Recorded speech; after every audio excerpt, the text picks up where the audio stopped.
a lot for us to get to this point. If they can build it, we can erase it. Luckily, we got it done. And it is over in Memphis. That's a Thunder avalanche. And we're better now than we were at the beginning of the series. They pushed us to the limit. Together we stand and fall on y'all. Balling with, call it B-ball. The young Thunder have won the West and they're heading to the NBA Finals. Oklahoma City is finals bound for the first time in 13 years. So let's just remind everybody how the Thunder have rolled to get there. We're going to start, Shanae, in the first round here. The Thunder making quick work of the Grizzlies. Yeah, they absolutely did. You know, what we know is that this Grizzlies team likes to run too, but they sort of met their maker a little bit in this series, but also the health of Ja Morant dictated as well. Yeah, Ja Morant, he left with an injury. They would mount a 29-point comeback in this game. They trailed by 27 when Ja Morant went down with that injury, and it was just all Thunder all the way back, and they would go on to win that series. Going ahead here to the conference semifinals now. This would be the Denver Nuggets, and this was their toughest test. Oh, absolutely. You had the goal of slowing down the best player in the world in Nikola Jokic, and they did exactly that. They made him work on every possession. Yeah, he had multiple 40-point double-doubles, including 44 and 22 in Game 1. And then, of course, you had the heroics of Aaron Gordon. What a series, man. Game winners in the series before, and then this one. I was like, oh,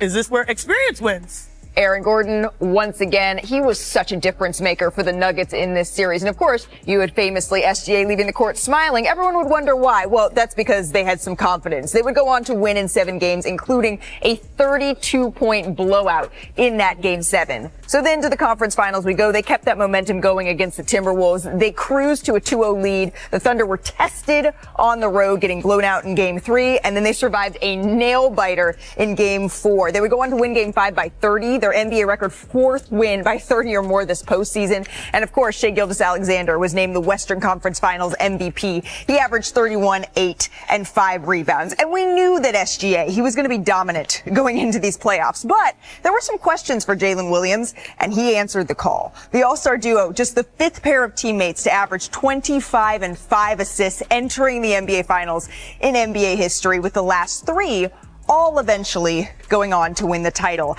And if OKC brings home the trophy, Shai's going to join maybe the most exclusive club in NBA history. Only 3 players have ever won the scoring title, MVP, and NBA championship in the same season. Shaquille O'Neal in 2000, Michael Jordan 4 times, and then Kareem Abdul-Jabbar, then Lou Alcindor. But Kendrick Perkins, how would you view SGA if he's able to finish off this historic run?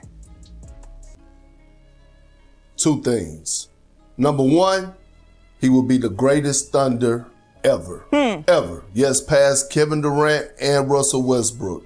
3rd consecutive season of averaging over 30, shooting over 50% from the field, scoring title, MVP, conference MVP, going to the NBA Finals, winning the championship, and he's going to win Finals MVP. Secondly, he would get his superstar jacket and sit at the table with LeBron James, Jokic, Steph, KD, and Giannis, entering that room of being a legit superstar because he has checked all the boxes and there was nothing else for him to do but add to his legacy. So those are the 2 things. If SGA or when SGA close the deal and bring a championship back to OKC, he will be the greatest Thunder ever, and he will join the room or sit at the table, shall I say, with those superstars and get his superstar jacket. A superstar jacket? I don't think I can just go on Gap online and order one of those, can I? If I can, then maybe we should be doing that. But the thing about this Thunder team, somehow, some way, SGA's offensive dominance, it may not be the most impressive part, Shanae. It might be their defense. I want you to look at this because through the conference finals, the Thunder have the best turnover differential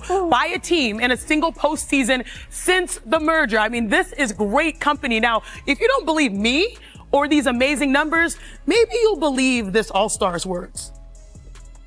We were just a step slow at all those things, which kind of gave them, they had 1 string. Yeah, they were like on 1 string. Defensively, they had a 15 Clippers, 1 string. So this is how the Thunder slowed down the Ant-Man and moved on to the NBA Finals. Defensive plays like this. Here you're going to see Alex Caruso has really captained their defense. He's a Swiss Army knife defensively. He's guarding Rudy Gobert. It does not matter. He hides behind the screen, goes this way. And this is why everyone calls this team the most unselfish team in basketball. Plays like this. Look at the MVP saying, thanks, bro, from what you did defensively to me offensively. Now, again, Caruso has the great communication saying, hey, Hartenstein, go cleanse strong side so we can send help, because the scouting report says Naz Reid is going to turn. And he's right there on time, ready to also receive the outlet. But last but not least, I love this play because they know how to load up to the basketball. Right. They guarded almost 100% of Ant's drives. This is the load up. This is the zone. Shai's still able to go out there and close out, and watch. He makes the read on the cut, goes the other way. And this is where we saw a little bit of cousin on cousin crime because there's the dunk. Hey, bro. I thought he was going to go and be like, oh, are you good? You're good. No. He has business to hold down. Yeah. When it's family, you actually make them stand in there for longer. I know what they say, Sinead, defense travels, but at home, it kicks off its shoes, it wiggles its toes, it makes itself comfortable, because through 9 games in Oklahoma, the Thunder have the best playoff scoring differential at home of any team entering the finals in NBA history. They've outscored opponents by 24.6 points a game. The next 3 closest teams, they all were eventually crowned champion. And Wendy, you've covered the finals for decades now. Can you just put into context this kind of dominance from OKC? I'm not calling you old, I promise. First off, there are 80 wins and 18 losses in 98 games this year. And by the way, whoever wins the East, I'd like to unfortunately remind you that they were 29-1 against the East. But their defense, here's all you need to know. They start 2 all-defensive players in Lou Dort and Jalen Williams, okay? That's their starting unit. Then they come to the bench, and they bring off the bench Alex Caruso and Cason Wallace. I would submit that twosome as your lead 2 off the bench is the best twosome of defenders coming off the bench for any team in the last several generations. Maybe you bring 1 elite defender off the bench. You bring 2, and I'll also tell you that Chet Holmgren, if he hadn't injured his hip and missed enough games where he didn't qualify, he would have been probably all defense too. So they're running 3 or 4 or 5 all defensive players out there. Ask the Timberwolves how that felt. Yeah, we haven't seen a Thunder team dominate like this in quite some time. But the question is it the best OKC squad ever? That was a question that was posed to Kevin Durant, actually, online. Who wins in a best-of-7 series? 2012 OKC or this Oklahoma team? He didn't give a direct answer, but he did say, quote, they are historically great. Great shooting all across the board, efficient go-to scorer, size, athleticism all across the board, versatility, shooting big, bruiser big, great coaching, just flat out perfectly crafted. That's high praise from one of the greatest to ever play, Perk. KD didn't quite make a pick, but you know I'm going to make you make one. Who you got here?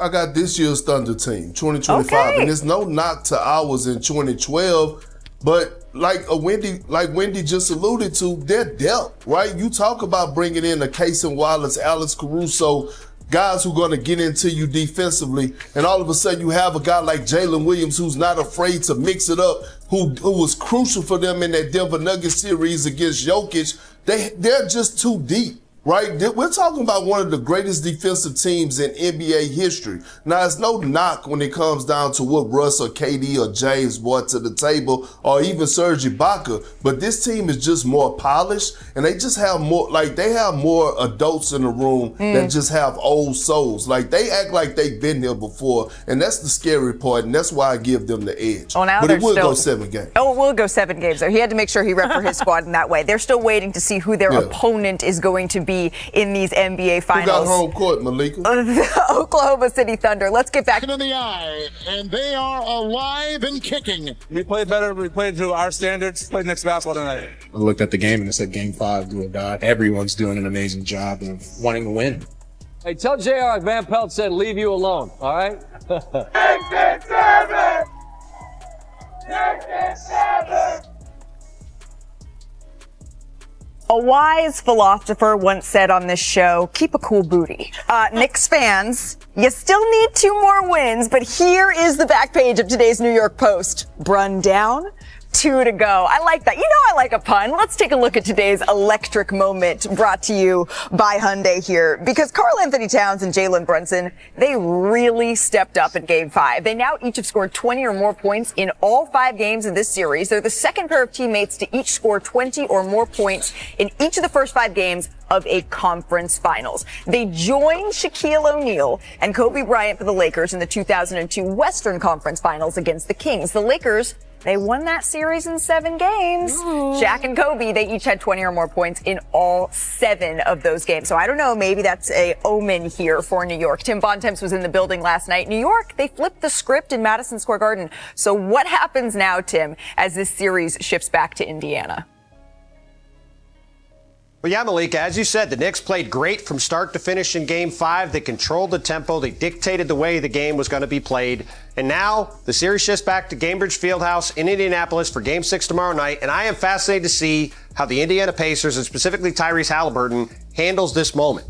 You can really argue, Malika, that this is the first time in either last year's run to the conference finals or, frankly, throughout this year's run to the conference finals that the Pacers have felt really any pressure at any point. Yes, they played the Knicks in a Game 7 last year, but by the end of the first quarter of that game, the Knicks had 4 starters out of the game. It was not exactly a competitive situation. On the other hand, tomorrow night, the Pacers are going to be at home with a chance to close out this series, to go to the NBA Finals for the first time in 25 years. It's the biggest moment in franchise history this century. It's the biggest moment of Tyrese Halliburton's career. And as we saw last night, Pacers did not look ready to handle the moment being at Madison Square Garden. Obviously, it's just one game. You can look at Knicks Celtics Game 5 as an example of the home team being proud and not wanting to go home. We know what happened in Game 6 of that series. The question's going to be, can Indiana do the same thing to the Knicks, or can the Knicks dictate that tempo again and get themselves back here to New York for a Game 7 Monday night? Yeah, they're bringing the prerequisite energy for a closeout series. There's closeout game, rather. That's not something we saw from Indiana here in this last game. Let's see if we see it when they are home for this all-important Game 6. Tim Bontemps, thank you so much. I'm going to be watching. All eyes are going to be... What's your favorite team? Comment below, and if you like the video, please leave a like. This really helps the channel grow and brings you even more content. Oh, and if you're not subscribed yet, what are you waiting for? Click the subscribe button and activate the bell to receive all notifications. With each game, we notice that the NBA is getting more competitive every day, and all the teams are looking for reinforcements to win the championship. And only here can you follow your favorite team daily with incredible content from different sources. Here on the channel, there are new videos every day with analysis, curiosities, and the best moments in basketball. That's it for today, folks. Thanks for following along. The NBA doesn't stop, and neither do we. Until the next video. NBA, the passion that connects us.